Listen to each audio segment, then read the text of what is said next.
Welcome to Big Blend Radio with your hosts, Lisa and Nancy, editors of BigBlendMagazine.com.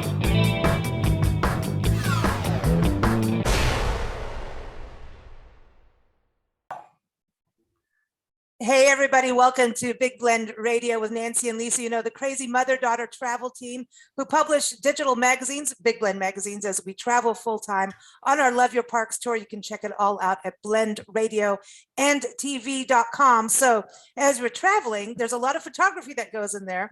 And we know a ton of people who travel. Basically everyone we know travels, right? And has a camera, or they're using their phone. So we thought we'd got to bring Scott-Kelby on the show. After all, he's the world's #1 best-selling author of photography technique books. And when you open his book, and his latest one, you start reading it, you'll realize that all that geek stuff that really confuses the heck out of us. When you read all these ISOs and all, what is all that? It makes sense. It's like the first photography book that has ever made sense to me. It's called the Travel Photography Book, Step-by-Step Techniques to Capture Breathtaking Travel Photos Like the Pros. It's on Amazon. It's everywhere. You can also go to his website, Scott-Kelby.com. So welcome, Scott. How are you? Thank you, Lisa. Thanks, Nancy. Thank you both for having me and for that wonderful introduction. So you're making my day. Thank you so much.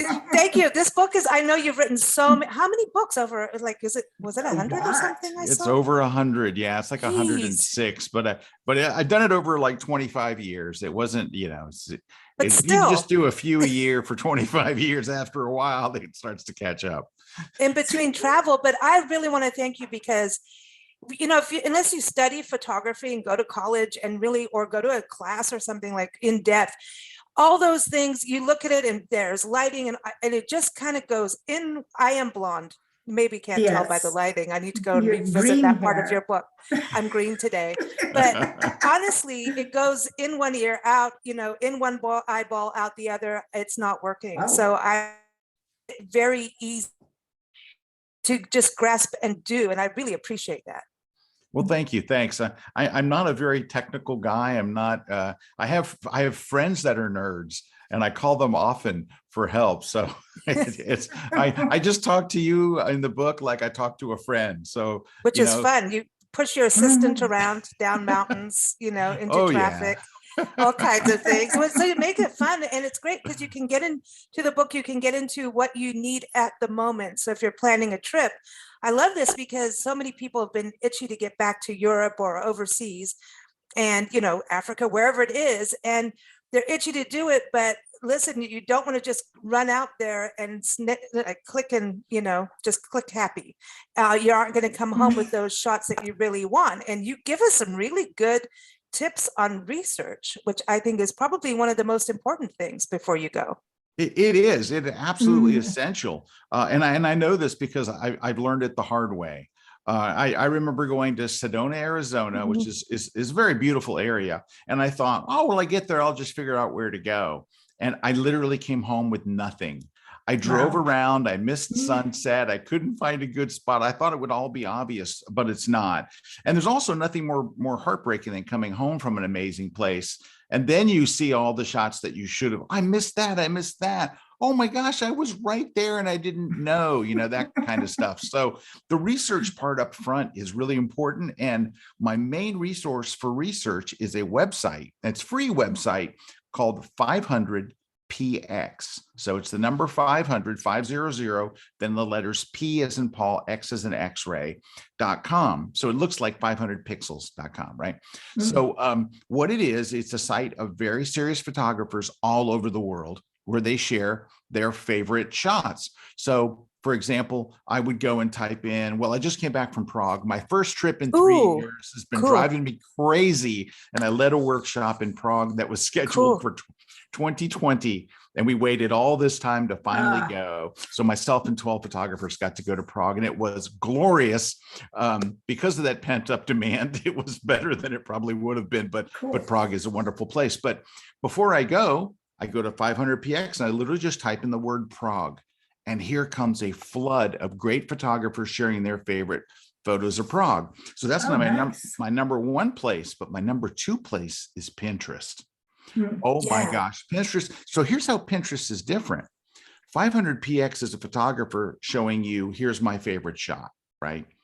Pinterest is not necessarily photographers, but regular people saying, look at all these great shots of Prague I found from all these different photographers. So it's almost like a curated collection, right? So people are showing you their shots of Prague that they thought were beautiful or fascinating. So it's a great second resource. And of course, Instagram is number 3.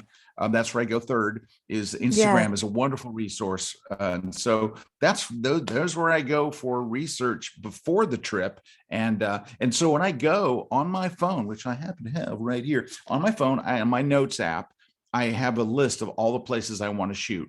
And I just check them off as I go. Day 1, I think I'm going to do these. Day 2, I'm going to do these. And here's another tip. Don't put your indoor areas until the rainy day. Like, don't go to a cathedral on a bright, sunny, beautiful day. You're going to be indoors. Save that for that rainy day, because there's always like one day where it's just rainy and gray and awful. That's when you go to the palaces and museums and the cathedrals and all that stuff. So all that research you do up front really pays off.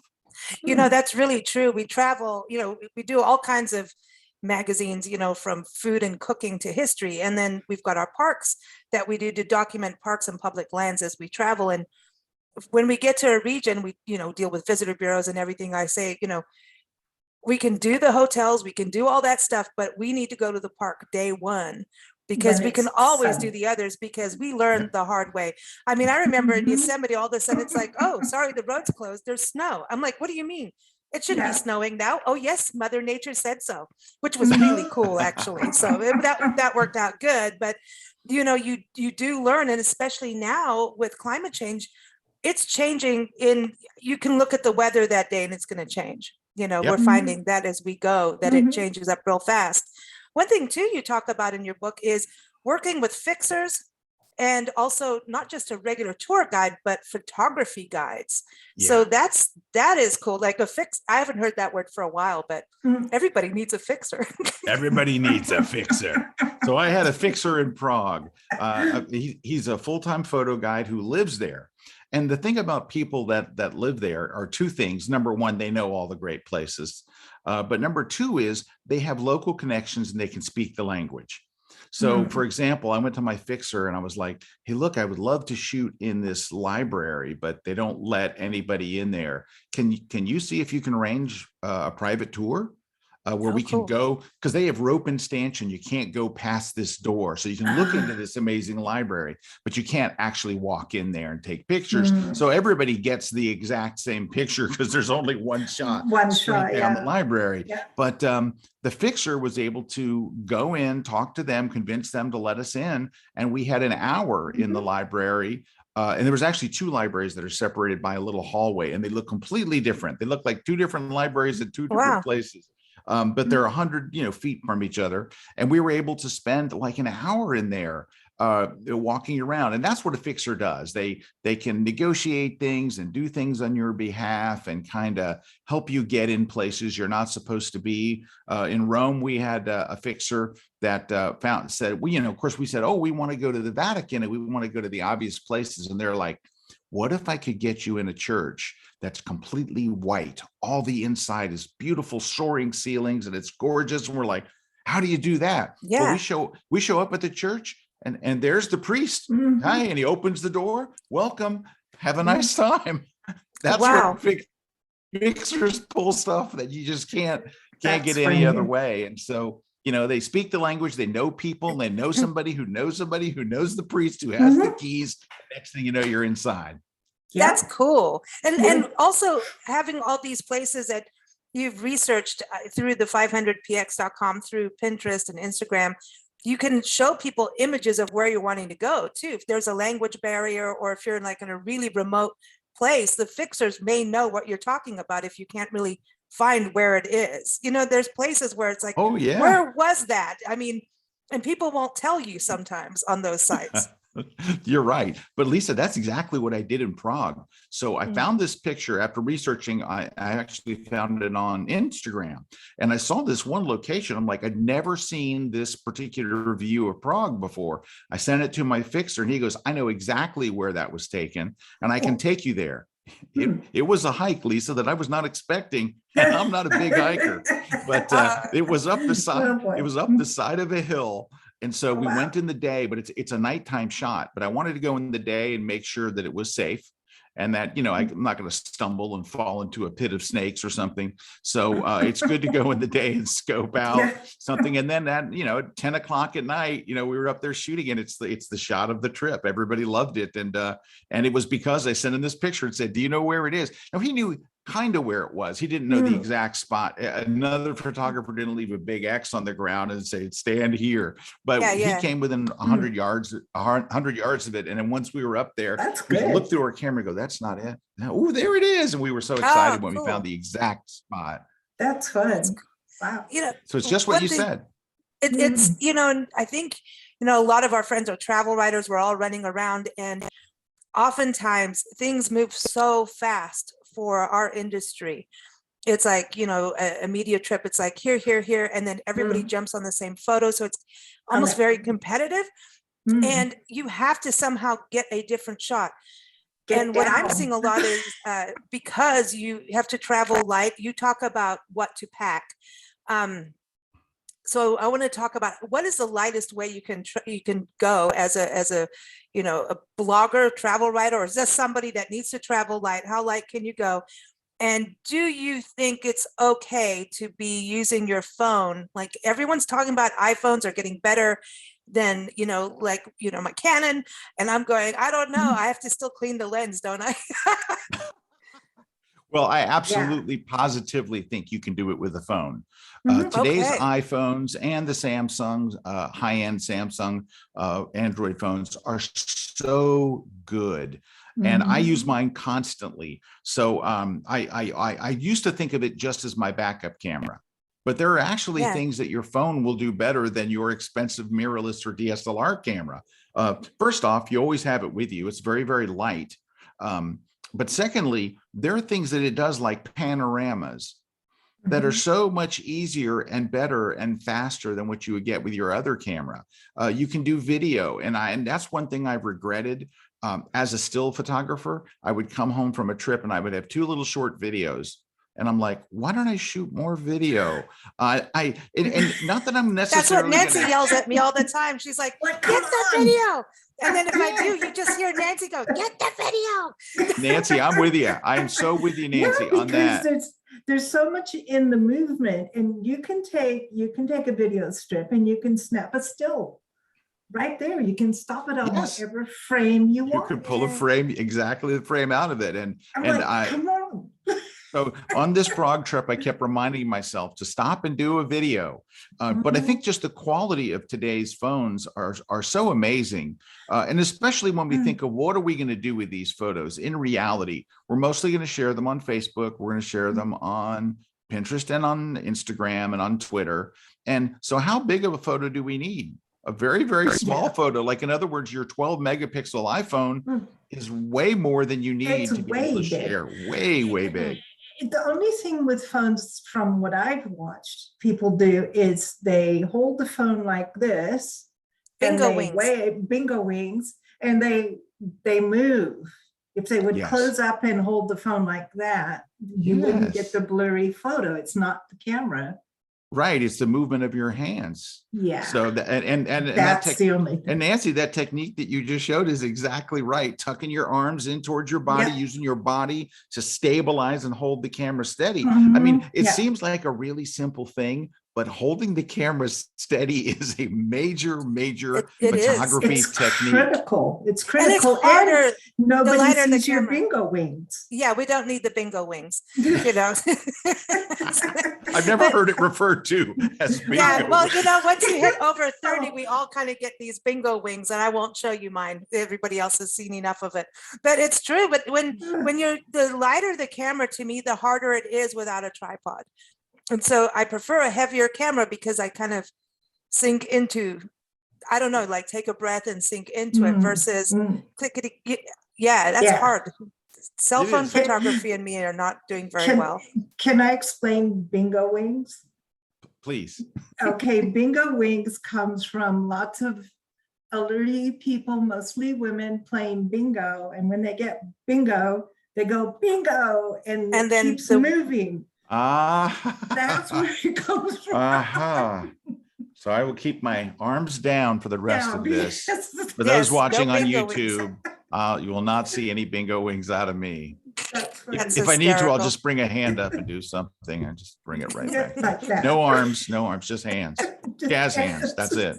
That's hysterical. It's hysterical. It's So funny. I want to go to all the, traveling lights. So you could do the phone. Yep. You talk about how much to pack, and then I'm going, how many lenses do we really need? And, I keep trying to pare down and pare down and pare down. Yes. But then if it's your trip of your lifetime, you're like, oh, go all in. So, yeah. If it's the trip of my lifetime, I take 2 lenses.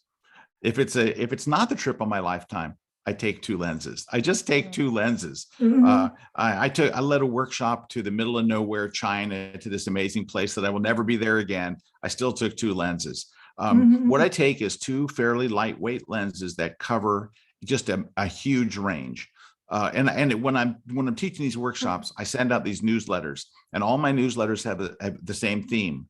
Don't take too much equipment, because you're not going to come home and go, you know what? If I'd have just had that one extra lens, then it would have been so great. You're more likely to come home and go, how was it? God, I was carrying this backpack full of gear, and it just got to be so old and tiring. And what happens is, the longer your trip is, the less you want to take your gear. And then you wind up leaving and say, I'm just going to shoot my phone today because my gear is such a pain in the butt. So I tell people, just take 1 or 2 lenses. And today you can buy, so my main lens is a 24. So it's a wide angle to 240, which is a longer lens, but it's all in one. So without me having to change lenses, I can go from a wide angle shot to a medium, to a portrait, to a telephoto.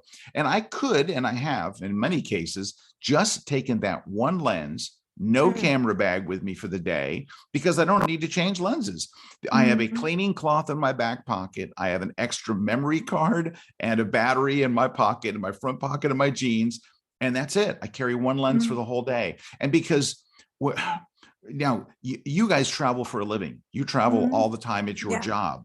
For the rest of us, for us regular people, we're on vacation. And I want you to enjoy the vacation. I want you to have 2 things. I want you to enjoy the travel, and I want you to come back with amazing pictures. And the less gear you take, it directly relates to how much fun you're going to have on the overall vacation. And you can still come back with fantastic pictures, because fantastic pictures do not come from the multiple lenses. Like, I need to take a bunch of lenses and then I'll come back with great pictures. You can take 1 or 2 lightweight lenses and come back with killer shots. So that's what I recommend to everybody. Take the smallest camera bag you can, because the bigger the bag, the more you'll try to fill it. So take the smallest bag you can. I take what's called a sling bag. It is maybe about 18 inches long. It's long enough to hold 1 lens, a couple of filters, a cleaning cloth, and a battery. I mean, it's the cleaning cloth is going everywhere. And the batteries. Yes, that's important. It's It important. really is. I've actually given away camera bags, and I love Tenbas, and I actually still have a Tenba right here. And because it's like, you can, I'm not girly, so I don't need the world inside. I don't need every cosmetic in the planet or anything. But now I have what's called a Portofino. It's a wine bag. So I can sneak wine in my bag. No, seriously, like a spout comes out. And anyway, but I have this, I've learned to take inserts out of camera bags and put them into bags, like, you know what I mean? It's like, but half of the time the camera's out. We've learned, as soon as we enter a park, if you even get close, because you can see something on the way in, the camera's out, Nancy's holding it. And so I've just learned that my handbag is now wine and cameras, but you don't put them in at the same time. That's not a bad combination, Lisa. Wine and cameras. It's not bad. It makes you, slow down so you don't shake when you're photographing. It's like, Hey, Lisa, though, you mentioned something about that was really interesting that I think maybe people overlook about the cleaning cloth. It is very important, but it's also very important. I'm going to ask you a question, Lisa. You have to be, and Nancy, I'm going to ask you the same question, and you have to be honest. Ready? Ready? When was the last time you cleaned your camera lens on your phone? Oh, All See, right. but that's a big On deal. your phone. Actually, the other day, and here's why. Did you? Oh, Mhm. Yes, I think yesterday, Yes. because I've got a cover on my phone, and Mhm. because of this extra cover, they said, oh no, you can still take photos. Well, everything was coming out blurry, and I'm like, what the hell? The camera's good, blah, blah, blah. Well, it collects dirt in there way Yeah. quicker, and my phone Mhm. goes through a lot of dirty places just because. Yes, it does. And Yes. so I no, I've applaud learned you. to do that, because you wouldn't believe my camera is cleaner than my phone. My phone's dirty. It's Well, a But you Nancy touch it too Nancy is much. somewhat silent on this topic. I Nancy, don't. when was the last time you cleaned your phone's camera? I don't carry a phone. She don't like them. You I don't carry a don't phone? know, but I'm going to. I've been forced into. She hates it. Oh, hate yeah? She's had numerous phones, and then they just sit there, and she doesn't like them. There you go. Okay. Well, then that's why really you were don't. silent. I thought it was But she like won't tell me shame. what to No, do. But no, it's not shame, is it? I don't want to be interrupted every 2 seconds with people phoning that I don't know.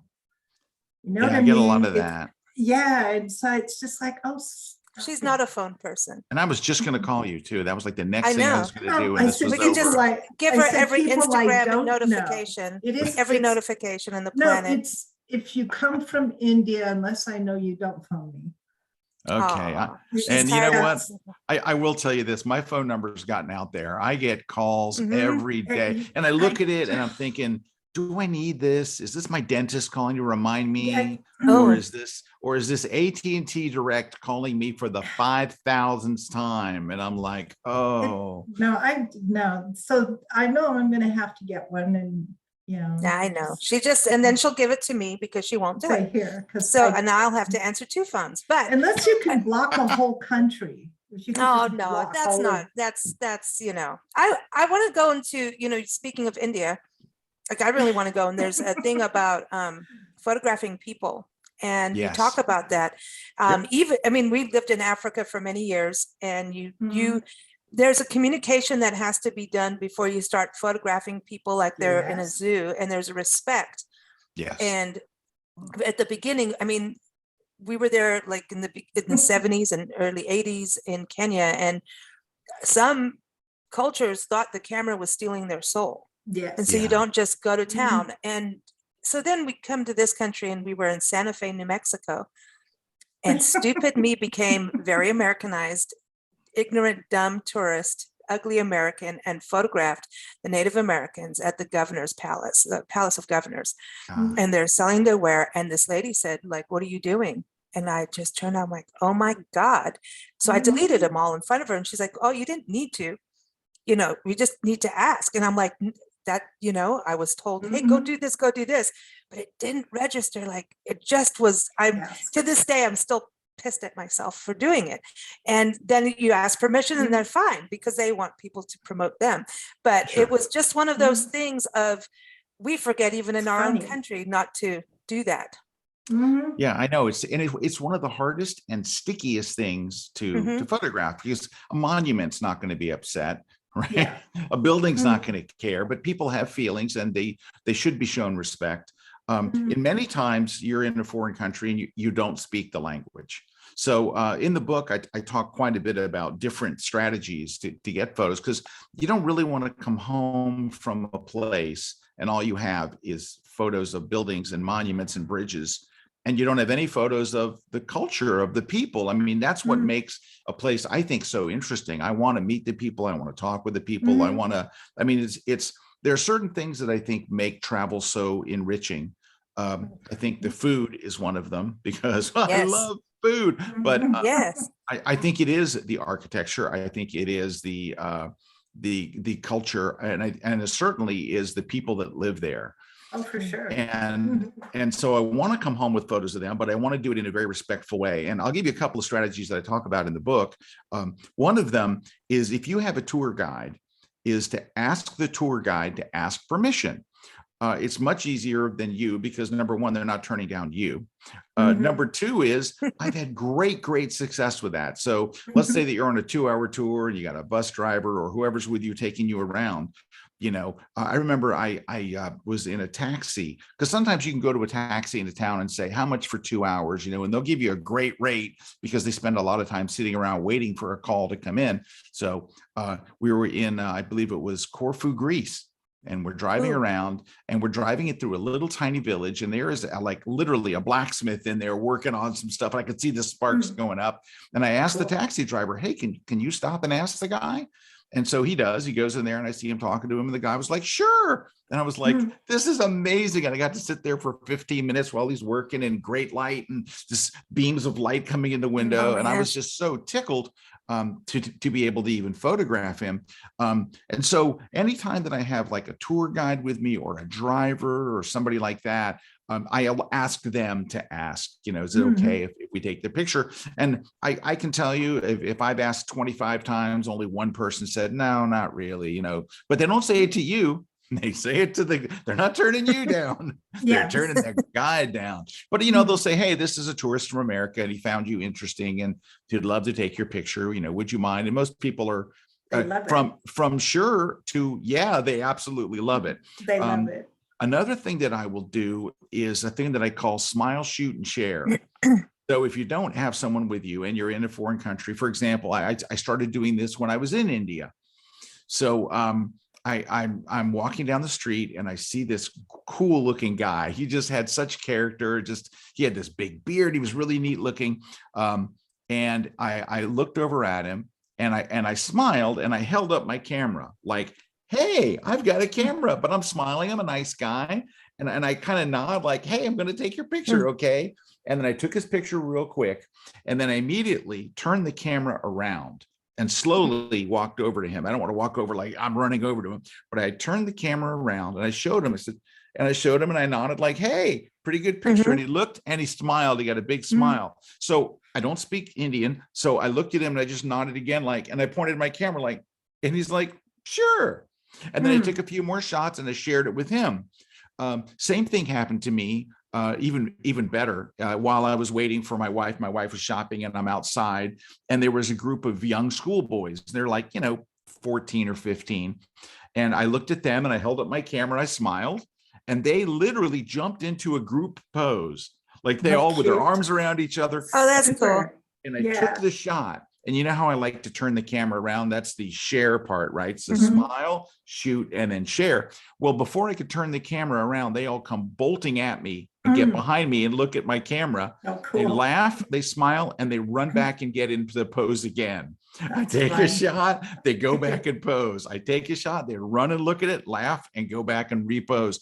If their bus had not come, I would still be there shooting them, running back and forth. But so most folks are pretty okay with it as long as you start with a smile. And there's something in it for them. They get to see a photograph of them. Now, if you're in a Western, place where everyone has email, the best thing that you could do is say, I'll send you this, give me your email. And you can either use a translator, or if a guide's with you, get their email address and just email them a picture. Those folks are so appreciative, but not only you're doing something nice to them, which is great, but it makes it that much easier for the next photographer that comes to want to take their picture. So you're kind of also paving a path. It's a genuinely nice thing. They did something for you. They paused. The only thing I would tell you is I've been with a buddy of mine who would do this. He would smile, shoot, and share. But once he starts shooting, he would shoot them too long. Like in other words, he didn't know when you've crossed the line from they're enjoying it to where, okay, this is over. And so I'd have to nudge him and go, Mike, that's enough, buddy. Let's go. If they do give you the honor of getting to shoot them, make it quick, make it fun for them, share the pictures. And if you can email them, of course, that's the ideal. Now, they do make very small printers. So if you're going to a place like India, you're going to Africa or someplace, you can make small printers that are battery powered and wireless, and you can take the photograph and make them a print.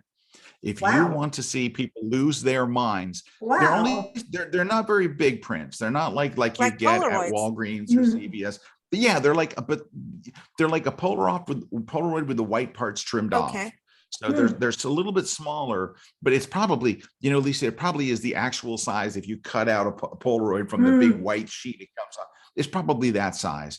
But they come out in about 60 seconds. They look great, and they're just incredible mementos. Now, I just want to warn you, if you do this, they will go get all their friends. Exactly. People will come out of the woodwork. Here comes the entire tribe. Make sure you take extra film, printing film. But it is an amazing thing to see, and you become the most popular person in that village. So you can find these online, battery powered, small, compact printers, and they're wireless, and it works wonderfully well. So, and they'll even print from your phone. So that's pretty cool. That's really cool to know. And talking about gear, getting to know your camera, that's something too, before you take off, and don't learn your camera on your epic vacation, right? Know a little bit before you go. And how many of us are stuck on the auto focus, the auto zone, and the auto zone is annoying at times because it's not going to do what you are seeing, what you envision that picture is going to be. But you gave us some really good settings to understand that allow us to move quickly. Because sometimes you really, like I was saying, you have to move quickly. So it's like, oh, just put it on auto. That doesn't mean it's worth being quick. Yeah. One thing that I hate about auto, Lisa, is that, and this is the worst thing for auto to me, is that it pops up the flash almost all the time. Yeah. Like you could be in the desert at 12 o'clock in the afternoon on a sunny day, and with auto, the stinking flash pops up, and that flash should only be used if you want to get even with somebody for they done you wrong and you want to get even with them, because it just makes everything look awful. So one way to get around that is to go to, instead of auto mode, go to program mode. So it's the letter P on most cameras. And what it does is the camera makes all the decisions for you, but it will never pop up your flash. So program mode's nice. But the one thing that I would say, if there was going to be a setting that would really change things for you, is to turn on a thing called auto ISO. And what this means is you can choose a shutter speed that your camera will not fall below. And what I recommend in the book is 1/125th of a second as a minimum. And you can even go say, I'm going to turn on auto ISO. Don't let my camera's shutter speed fall below 1/125th of a second. Okay, why 1/25th of a second? Because if your shutter speed falls below that, chances are your photograph is going to be blurry. So at 1/125th of a second or faster, it will freeze your camera, your hand, your motion. It'll freeze moving objects and things. So, and this is, by the way, Lisa, I have to talk to Lisa for this one, Nancy, because you're not using a phone. So, Lisa, this is what your phone does. Your phone has built-in auto ISO, and it's turned on all the time. That's why you can shoot with an iPhone in a restaurant, a dark restaurant, and the photo still looks pretty good. Now, that does not mean you should not hold your camera steady. It's going to look better if you hold your camera steady. But you don't get very many out of focus shots on a phone, because the phone will raise the shutter speed automatically without you doing anything to make sure that you don't have camera shake. Well, that only works on phones unless you turn it on your camera. So that way, if you're walking down the street, it's a bright sunny day, and then you look over there and there's an alleyway and there's maybe a chef feeding a dog, or maybe two dogs eating spaghetti. You can turn and take a shot, and it will be in focus, even though it's a dark alley. You're walking on a bright sunny day, you turn, but your camera isn't based its shutter speed on where you're standing. It bases your shutter speed on where you're aiming. So if you're aiming into a butcher shop, or you're aiming down an alley at a restaurant, or inside a store or whatever, it'll keep you from getting blurry shots. So that's something I talk about, is why it's important to turn that on, because you don't want to spend your day messing with camera settings. I hate getting involved in the mechanics of the camera when I just want to be swept away with the place and the emotion and the things that are happening. I want to be looking out for the story. Exactly. Right. Well, you can do a lot. And that's something I know that you are well known for, is Photoshop. You've got magazines that you run and edit and publish on this. And, I see a lot of people, in a restaurant is a perfect thing. even on their phone, they will automatically go and use the flash on their food. And I'm like, once you've flashed it, don't do it to You mashed can't go potatoes. You're back. done. You're You done. can't go You're back. screwed. Stop No. it. So, you know, Yeah. this flash thing, you know, I've done things in a flash, when I'm really having to move fast, I'll actually use, so sometimes I've used camcorders and video stuff for stills. And I found that the video part of a camera will lighten a dark area Mhm. quickly for you before you have to think and like, what do you need to do right now to do Yep. this? That if you use the video part of your camera, it's going to lighten it. But you can always go into the post-production of a Yes. camera, I mean, Yep. of your Mhm. photograph and lighten and fix. You cannot fix once you've Absolutely. played flash. You just, I Yeah. don't think so. Well, I it's don't, not but I worth don't it. want to wait. I don't want to be there for 10 years trying to do it either, you know? No, the flash is evil. It really, It is. unless you have a flash that is not on your camera and you're doing a portrait. Like that's Right. yeah, if you're doing a portrait Mm. on location and you have a softbox and you've got someone to hold it, and I mean, Yeah. you can use flash and flash can be wonderful, but not the flash that comes with your camera. The little It's pop-up flash on not- your camera is just it's just mean. It's It's- the most unflattering thing on earth. It's like being pulled over by the cops and the bright light. Not that that's ever happened, Uh, but the bright lights any in of your us. face. No. Yes. It's the bright lights in Where the were you at faces. 3 a.m.? Exactly. Where were you Nowhere. at 3 a.m.? It's just not a good look for anybody. It is not. It is the equivalent of going to Lowe's and buying a flashlight and shining it in somebody's face. It's just Exactly. it's not flattering. And I try to tell people like that flash on your camera, it's only It's to help evil. sell cameras. It's not to actually, it's evil. Don't use it. It's the And yeah, policeman. I would, yeah. And again, like Lisa said, we can just go into our software, either the software on your phone, Mhm. or if you're using your phone as your camera, or you can go into Lightroom or Photoshop or any of the Mhm. myriad of programs that you can use on your Right. computer that can really make a big difference. And it does. It's, people used to sweat so much. Oh, my photo came out a little dark. Well, you can move a slider 1/8 of Yeah. an inch and it's Tiny. fixed. So Yeah, it's stop easy. worrying about it, how bright or Yeah. dark it is. That's something we don't have to worry about it anymore.